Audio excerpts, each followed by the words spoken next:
Hey, business management class. I'm going to tell you about some strengths and weaknesses that I have as far as effective communication skills. One of my strengths I think I have is taking a speech class. I also consider my last job as part of taking a speech class. I was a level 3 assistant primary instructor for the military, teaching a master resiliency course. It was an 80-hour course, train the trainer course. Soldiers come in and they would learn a block of instruction, and then I would evaluate them on how well they could teach it back to the units. So some of my strengths that I had during this time, I would consider we call them icebreakers. I used icebreakers a lot, which was creating conversation, breaking the ice, putting laughter into the crowd. It kind of loosened me up a little bit and helped me effectively teach the block of material. Also, during each of the skills that I taught, we had to do a debrief. The debriefs were supposed to be student-driven, but myself, being the assistant primary instructor, guiding the conversation.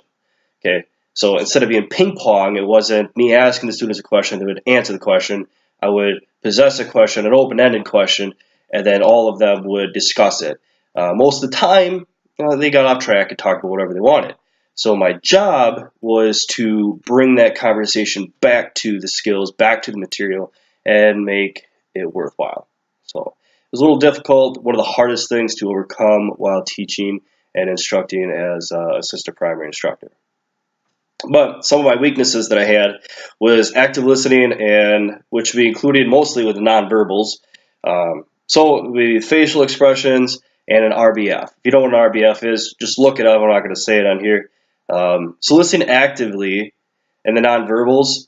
So when the students were talking back to me, or when I have a conversation with anybody, really, I tend to squint, okay, kind of look like this, or, kind of roll my chin, think, cross my arms.